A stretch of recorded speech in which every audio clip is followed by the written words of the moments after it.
Hi, Scorpio and Scorpio Rising. Here is your horoscope for May 2025. I'm Astrologer Joseph Anthony. All right, the energy seems to be moving a lot better these days than it has been the last 4 months of 2025.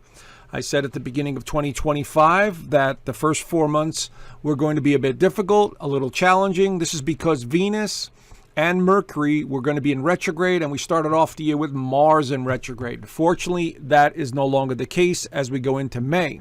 The themes for May are going to be relationships, work, and health. Those three are going to be the primary focus for many of you.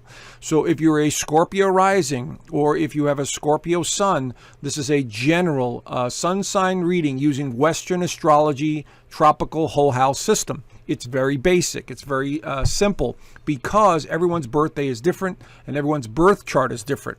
So it has to be very general and basic. So you'll still get a lot of accuracy here. I would say about 75%. But you'll have an understanding of the cycles and the trends. So this month, we start off with this time of the year, the sun going through Taurus, which is your opposite sign, meaning relationships, partnerships, all kinds of contracts, agreements. Other people are involved this month in your life. And it probably pertains to work right here. So this is going to continue to be the trend. Now, this month also, we have your ruler, Pluto, which is going to go retrograde. Now, which is not uncommon because Pluto goes retrograde about 5.5 to 6 months out of the year. And it's just a sudden underlying energy that kind of brings you back into time, into the past, and issues from the past could resurface. And I'll get to that in a little bit. But as we start off the month, I want to focus our attention to Venus. Venus is now in Aries. She's moved back into Aries after her long retrograde, and now she is in the 6th house. Now, what Venus in the 6th house does is you're focusing a lot of your attention now on your daily routine, health matters, service to others, and of course, exercise and feeling good or being more productive in some way, because this amps up the energy in Aries. So Venus is all about partnerships, but it's also about finance and values. So going through the 6th house, you're going to be analyzing every aspect of your life regarding these areas. Now, fortunately, Venus will continue to make her way through the 6th house, which is going to help you. So over the course of the next 5.5 weeks or so, Venus could help you greatly in this area of your chart. But then she also makes a couple of aspects here, but this one's a major one here on the 2nd. Venus conjuncts Neptune. Now, this is very interesting because this is the first time Neptune has been in Aries. The last time it was in Aries was 165 years ago. But Venus conjuncting Neptune could be something very magical or mystical that evolves. Now, for instance, maybe you land that big contract or that new job. That's the kind of stuff. And it looks too good to be true. That kind of energy is what I'm talking about. It could also represent sort of a love affair at work. It could be you restarting your physical well-being, your health, going, okay, I need to change up what I'm doing. I need to, focus on my health and so on. Okay. It can be a very positive alignment, but it also could be a very delusional alignment. So I want you to be very careful of this. Okay. So you have to walk this fine line with Venus conjunct Neptune. Things may appear so good that they disappear or they're unrealistic in some way, because that's the energy of Venus. It's over optimism. Now, if you're an artist or something to do with design and creativity, this is fantastic. Venus conjuncting Neptune is a very creative alignment. So whatever it is in your own personal chart, you will see a lot of creativity, and there'll be a lot of interaction with many different types of people, especially those in the spiritual realm or in the religious realm. This is absolutely under this umbrella because Neptune represents spirituality and religion. So this could absolutely influence you this month with that alignment. Now, Pluto going retrograde in Aquarius on the 4th. Again, not a big deal, but it is in the 4th house of home, feeling, and foundation. So let's talk about that for a second. This could be anything related to your family. It could have anything to do with your home life. Maybe you're going through renovations at home. Maybe you're thinking about renovations. Maybe you need to fix something in the plumbing. This is all under this umbrella. So over the course of the next 5.5 months, you'll have this subtle energy influencing you in some way.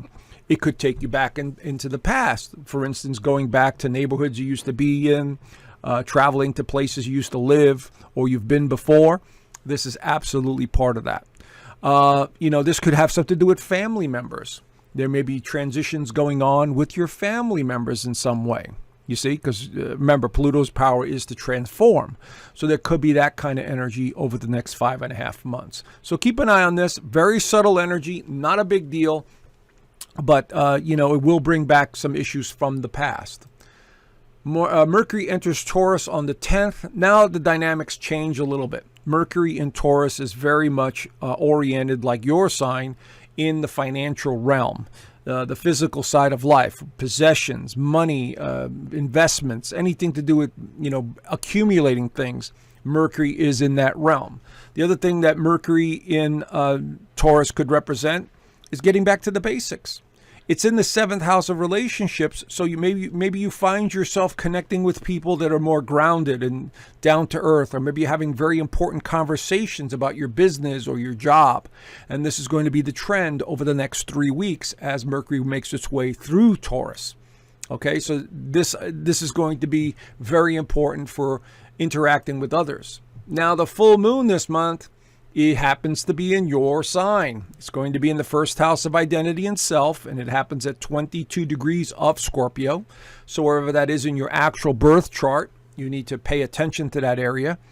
And so this is about identity. This is about realization. This is about, coming to terms with something.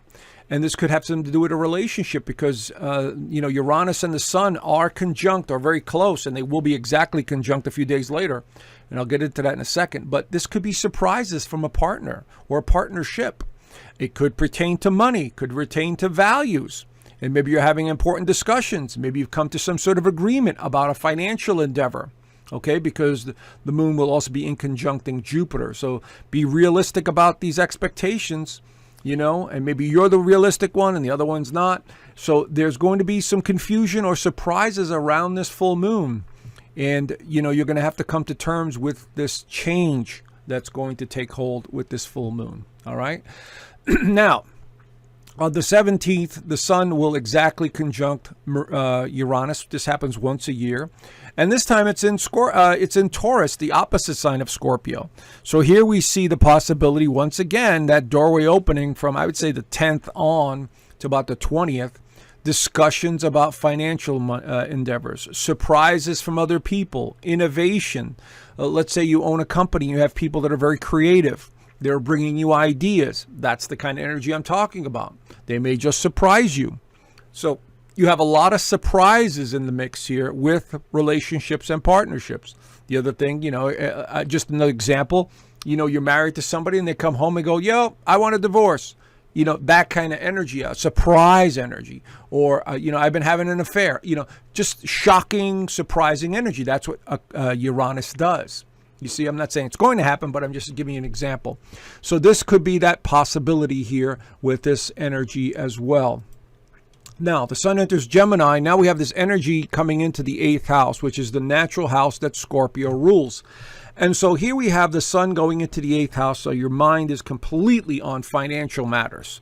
Longevity, taxes, insurance, mortgages, credit cards, shared resources in every way. So business endeavors, this is all being heightened now with the Sun going through 8th house. And Jupiter has been there for a while, and it will leave this house in June. So there's some really good opportunities here that I see that could be quite beneficial. Now let's talk about Saturn here real quickly, because Saturn is going to be another planet that goes into the sign of Aries, 6th house. Now this could make things very interesting for many of you. The Saturn in the 6th house could be a bit OCD. It could be very controlling.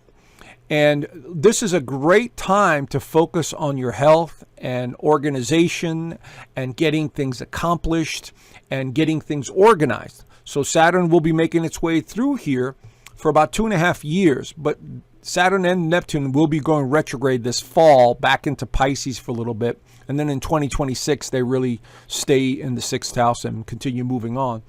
So this could bring in a lot more discipline or a need to focus on health matters. Okay, and so this is going to be, I think, more beneficial. Just don't get obsessive about things pertaining to this house, which is your daily routine, your health, because there is that tendency here with Saturn there and especially Neptune there as well. And so this could help you if you use it right, or it could hurt you. In other words, make it so limiting and restrictive that you get frustrated. Mercury enters Gemini on the 26th. Now the mind is going off the rails because Mercury in Gemini loves to think, loves to communicate. The ideas are just percolating left and right. And so this is going to help enhance the ability having to do with funding and money. The new moon in Gemini continues to highlight this 8th house. So this could be a new opportunity, a new investment opportunity, a new insurance policy. It could be new partnerships, new shared endeavors, new contracts and agreements. It could be whatever it is you want, or, in your chart, it indicates. But this is opportunities here for some sort of transformation, beginning with the mind, because Gemini rules the mind. But as you can see here, these planets are all in this 8th house, triggering all this energy for change. So, take advantage of it while the energy's good. Anyway, there's the general overview. If you want to know more, I do an extended horoscope in my Inner Circle community, and you can check it out. I left the link down below. And of course, this is a 7-day free trial, so you have nothing to lose. I also do weekly astrology in the community. I do an overview of the week ahead, so members know what's coming up. I also teach astrology in the community. There's a 6-module course there. And of course, every Sunday we do a Zoom call, and everyone seems to really enjoy them. They send me their questions and their charts, and I go over things in their charts, and we have a good time. Anyway, link down below. Have a great month, and I look forward to talking to you soon. Bye for now.